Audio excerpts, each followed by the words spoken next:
Bonsoir chers élèves, dans cette vidéo, on va étudier la leçon Vecteurs et translation dirigée pour les deuxième année collège, parcours international. Comme objectif de cette leçon, on va voir les vecteurs et translation,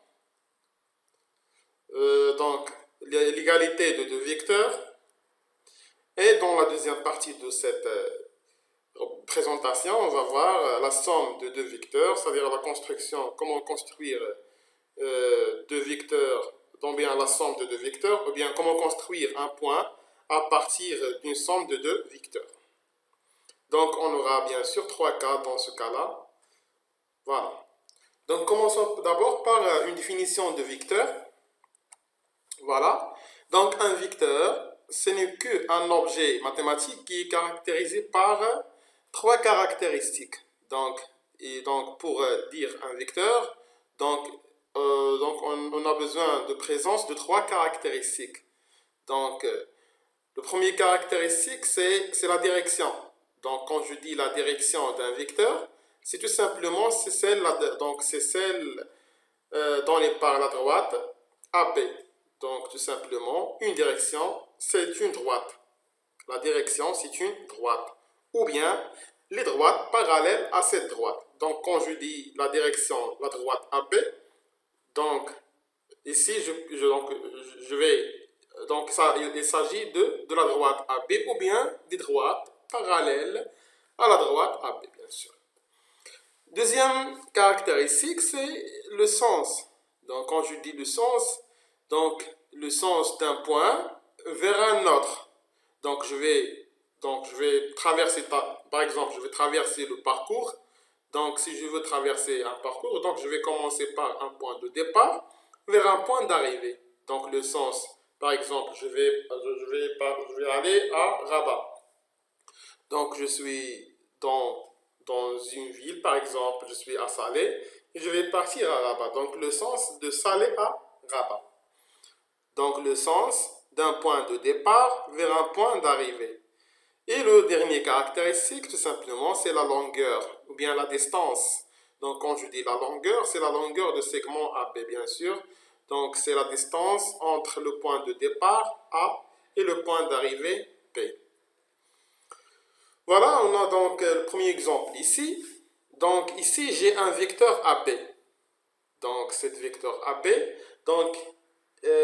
contient ces trois caractéristiques, bien sûr. Donc, si on a un de ces caractéristiques est absent, donc je n'ai pas le droit de dire un vecteur.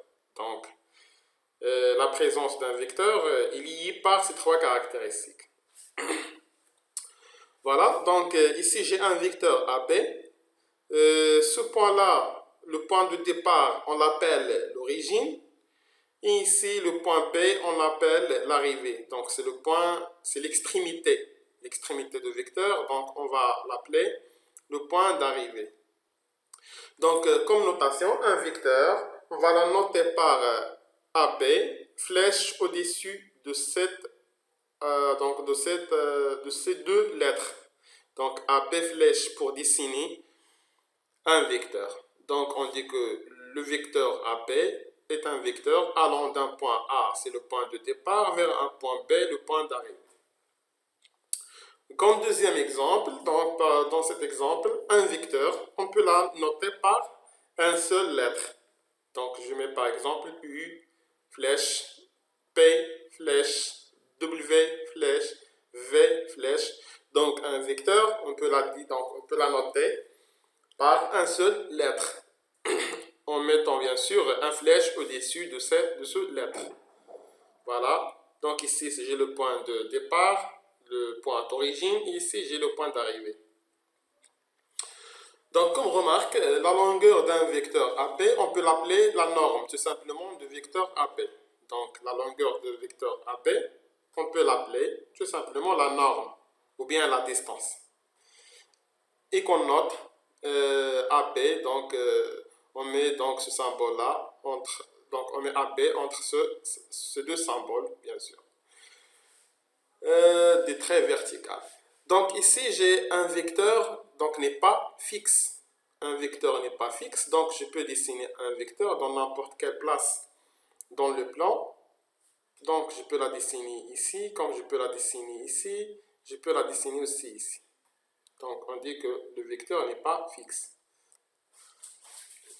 Donc ici, j'ai quelques vecteurs particuliers. Donc quand je dis, on remarque aussi. Donc si j'ai par exemple un vecteur, donc j'ai un vecteur qui est composé d'un seul point, c'est-à-dire le point de départ, c'est elle-même le point d'arrivée. Donc cet vecteur, on peut l'appeler le vecteur nul. C'est tout simplement noté par 0 flèche. Donc je dis que si j'ai AA, un vecteur AA, vecteur BP, CC, DD, donc c'est tout simplement, on peut la remplacer par un vecteur nul, c'est-à-dire 0 flèche, c'est le 0 du vecteur.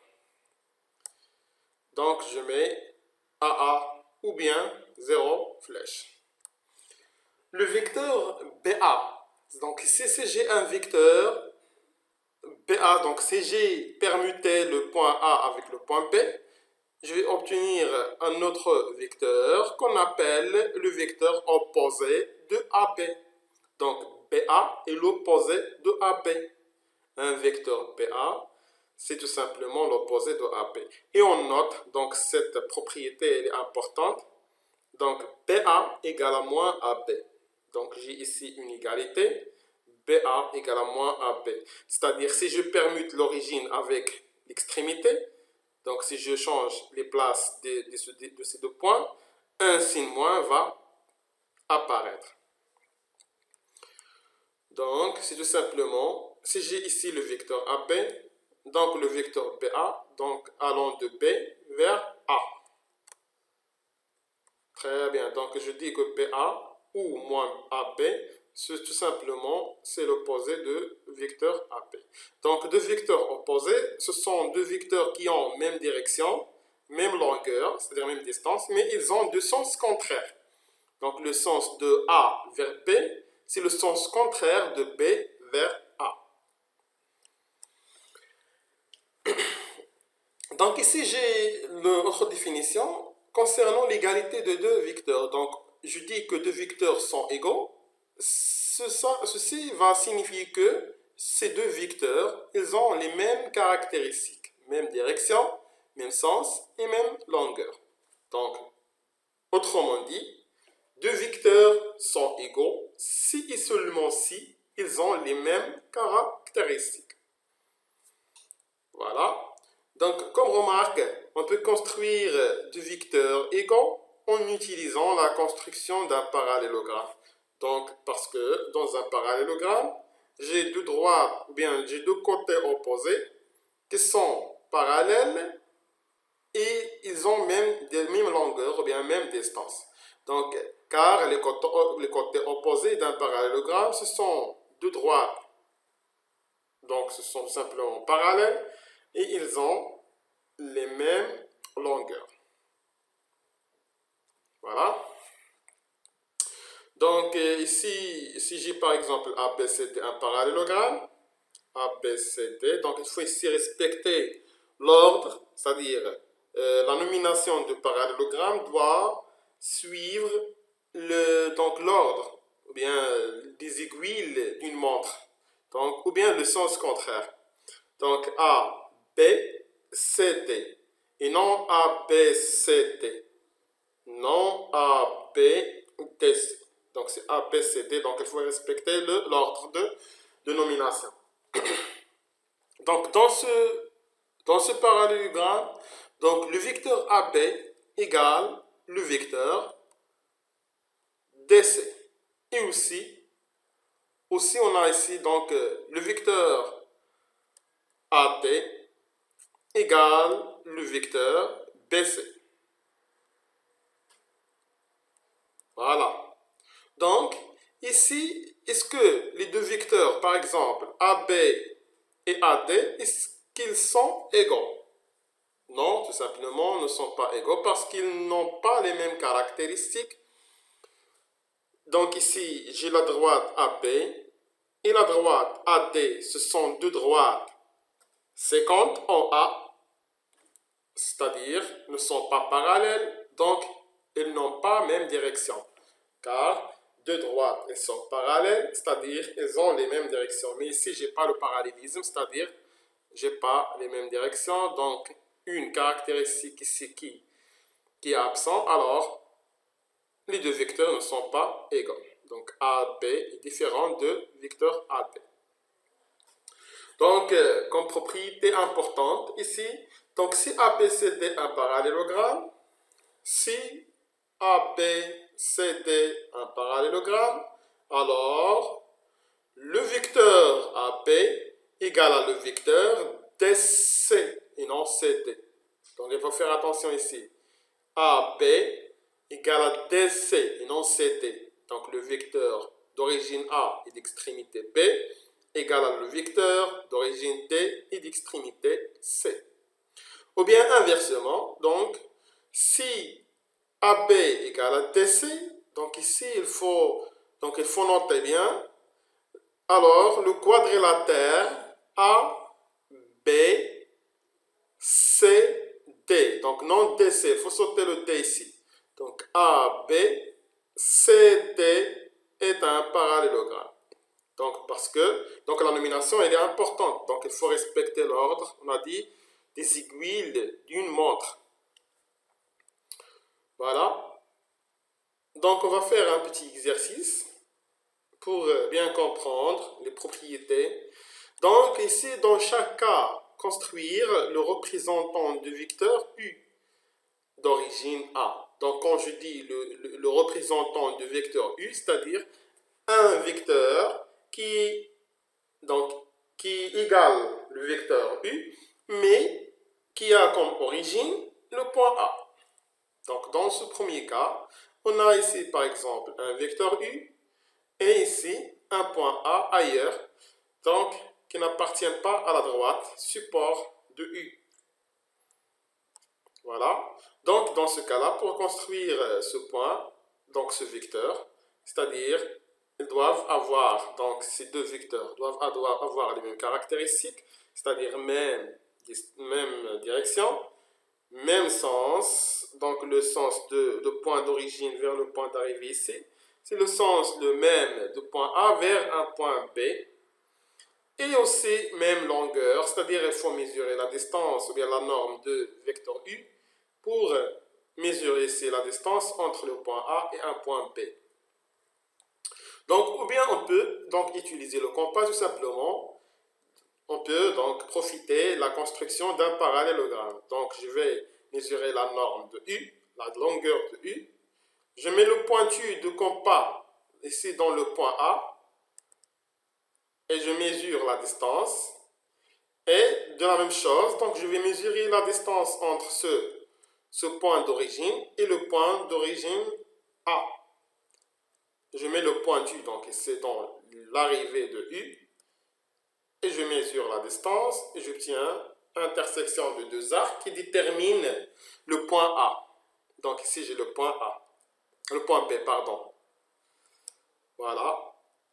Et j'obtiens au final un vecteur AB qui égale le vecteur U.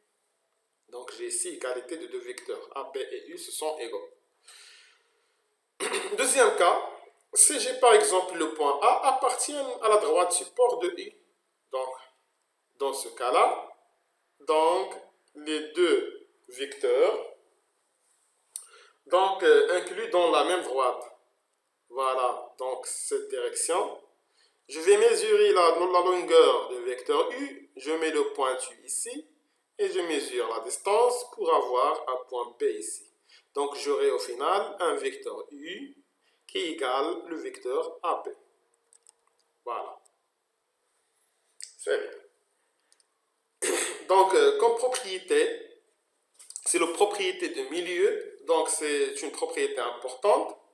Donc si j'ai par exemple un segment AB et un point M qui est le milieu de ce segment-là.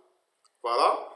Donc, si M est le milieu de segment AB, alors le vecteur AM égale à le vecteur MP. Donc, si M est le milieu du segment AB, alors le vecteur AM égale le vecteur MP. Ou bien, inversement, si votre prof, vous a demandé de montrer qu'un point il est le milieu d'un segment AP, donc il faut tout simplement montrer que les deux vecteurs AM et MP se sont égaux, c'est-à-dire on déduit au final que M est le milieu du segment AP. Voilà. Donc, maintenant on va passer à la translation. Donc, définition d'une translation. Donc, la translation, c'est tout simplement une transformation qui consiste à faire glisser un point suivant un autre, ou bien un vecteur donné. Donc, la translation, c'est une transformation qui consiste à faire glisser un point suivant un vecteur donné. Donc, si j'ai par exemple ici le point A, c'est la figure 1, j'ai un vecteur U, donc je vais glisser cette figure vers un autre point ici et j'obtiendrai au final autre figure qui est l'image de cette figure 1 par une translation suivant cette vecteur U. Donc je dis au final que la figure 2, c'est l'image de la figure 1 par la translation de vecteur U. Autre exemple, donc le glissement ici dans cet exemple a été effectué suivant la droite ou bien la direction de la droite AB. Donc ici la droite AB c'est cette file. Voilà. Tout simplement. Donc le sens qu'on va considérer c'est allant de A vers B.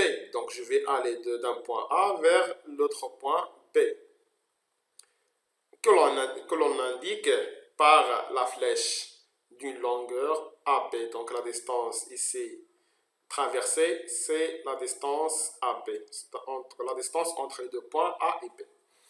Donc dans ce cas-là, on dit que l'image, bien le dessin qui est en position 2, c'est tout simplement l'image de dessin qui est en position 1 par la translation qui transforme le point A en B.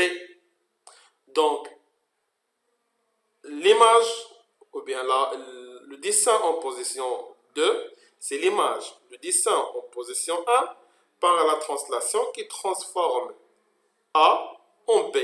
Ou bien, autrement dit, c'est par la translation du vecteur AB. Donc, je peux remplacer la transformation qui transforme A en B par la translation de vecteur AB.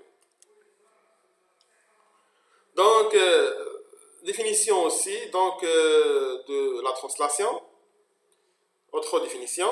Donc, on dit qu'un point M' est l'image de point M par la translation de vecteur AB. Ceci signifie que le vecteur d'origine M et d'extrémité ou bien d'arrivée M', donc le vecteur d'origine M et d'extrémité M', égale le vecteur AB. Donc M' égale AB. Donc je dis que M' est l'image de M par la translation de vecteur AB. Ou bien M' est l'image de M par la translation qui transforme A en B. Construction d'une image. Ici, donc, je vais construire dans cet exercice l'image de M par la translation de vecteur AB. Donc, AB, M', donc, on doit dessiner ici la parallèle et mesurer la distance donc, entre A et B. On peut profiter le compas ici et j'obtiendrai au final, voilà, un point M' qui est l'image de M par la translation de vecteur AB. Donc, on peut ici construire un parallélogramme pour obtenir au final M'. Voilà. Dans ce deuxième exercice, on va essayer de construire l'image de ce triangle par la translation qui transforme, ou bien la translation de vecteur U.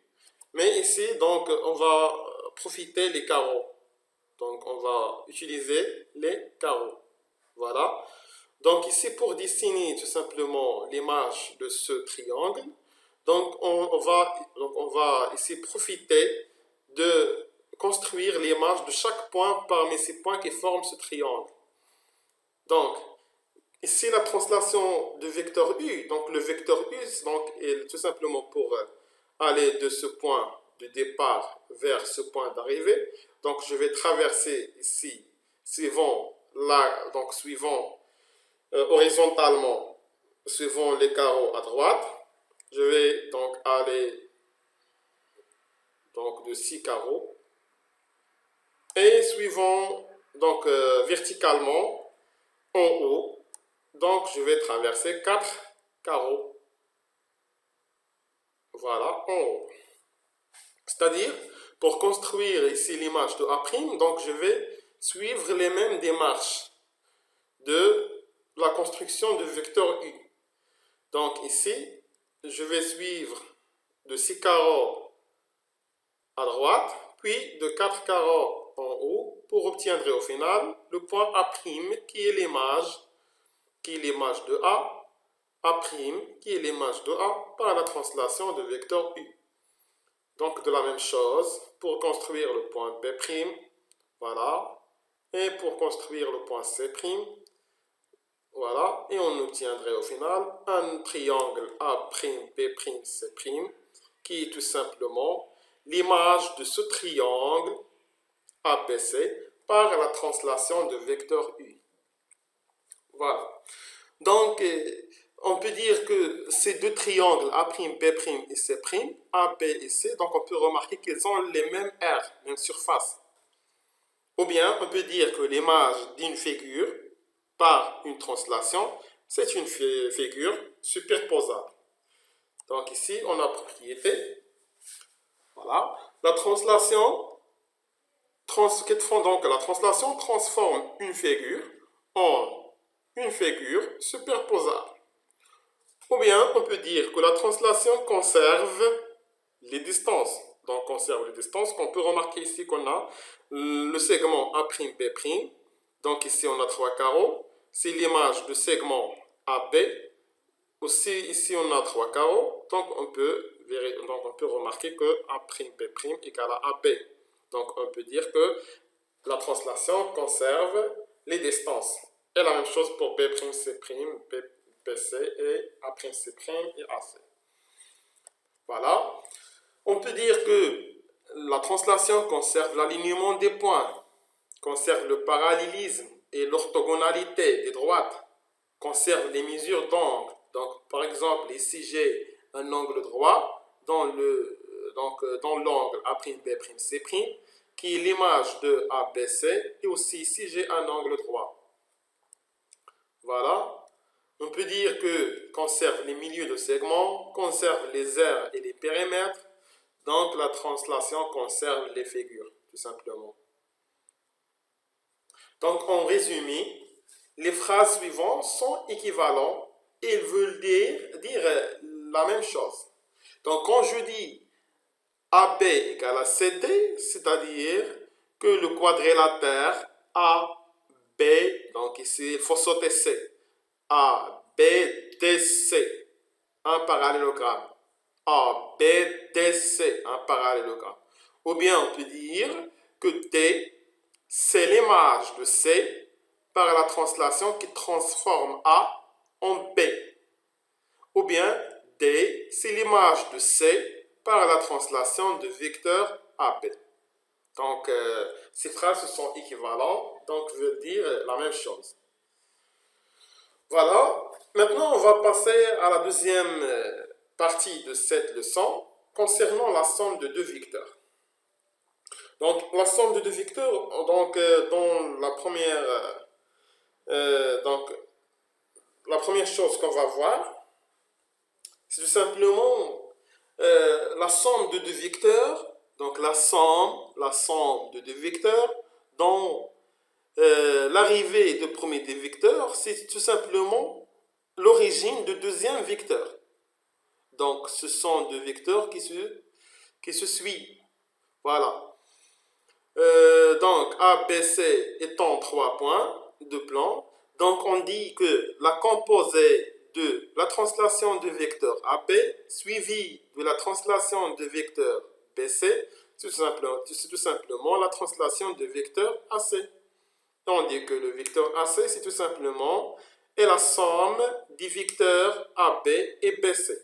Donc, cette relation, on peut l'appeler la relation de Charles, ou bien tout simplement est la relation de Charles. Donc ici, c'est comme si j'élimine le B et j'obtiendrai au final AC directement. Voilà. Donc, la construction de la somme de deux vecteurs. Ici, le premier cas, c'est la relation de Charles. Donc, c'est-à-dire la relation de Charles, c'est quoi? C'est le cas où les vecteurs se suivent. C'est-à-dire, si j'ai un vecteur AB plus un autre vecteur BC, donc AB plus BC, c'est égal à C. Donc, si quelqu'un veut aller de A vers C, donc il peut suivre ce parcours. Donc, il peut aller de A vers B et de B vers C, comme il peut, donc, il peut résumer le parcours A en C directement. Voilà, donc on peut dire que AB plus BC égale AC. Donc ici, c'est comme si j'élimine le point B, et j'obtiendrai au final AC. Le deuxième cas, c'est le cas de vecteurs qui partent du même point, c'est-à-dire la somme de deux vecteurs de même origine. Donc la somme du vecteur AB avec le vecteur AC. Donc AB plus AC, c'est tout simplement le vecteur qui est en vert ici, c'est le vecteur diagonal AD. On peut dire en résumé que la somme AB plus AC, la somme AB plus AC, la somme de deux vecteurs de même origine, donc égale un autre vecteur qui a comme arrivée le point qui forme le quadrilatère parallélogramme et qui a comme origine aussi le point A. Donc, comme démonstration, petite démonstration. Donc, si je veux mesurer, donc si je veux trouver la valeur du vecteur AB plus AC, donc AB plus AC, on sait que le vecteur AC, puisqu'il est un parallélogramme, donc AC égale tout simplement BD. Donc, on peut remplacer AC par BD. Donc, ici, en éliminant le B, en utilisant cette relation de Charles, j'obtiendrai au final, ici, AD. Et je dis au final, tout simplement, que AB plus AC égale AD. Donc, AC plus AB égale le vecteur diagonal AD. Donc, la somme de deux vecteurs de même origine forme, donc, avec un autre point, un parallélogramme. Voilà, un cas général, donc c'est un cas général, c'est-à-dire si j'ai deux vecteurs qui, donc, qui ne se suivent pas, ou bien qui ne partent pas de même origine. Donc, pour construire la somme de ces deux vecteurs, on peut profiter de la translation de ce vecteur-là.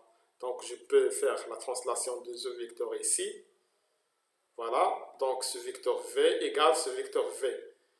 Et je profite ici, donc je vais obtenir au final un vecteur U suivi par un autre vecteur V. Et je profite de la relation de Charles pour construire le vecteur somme ici, U plus V. Donc le vecteur somme ici de U plus V, c'est tout simplement ce vecteur qui est en vert.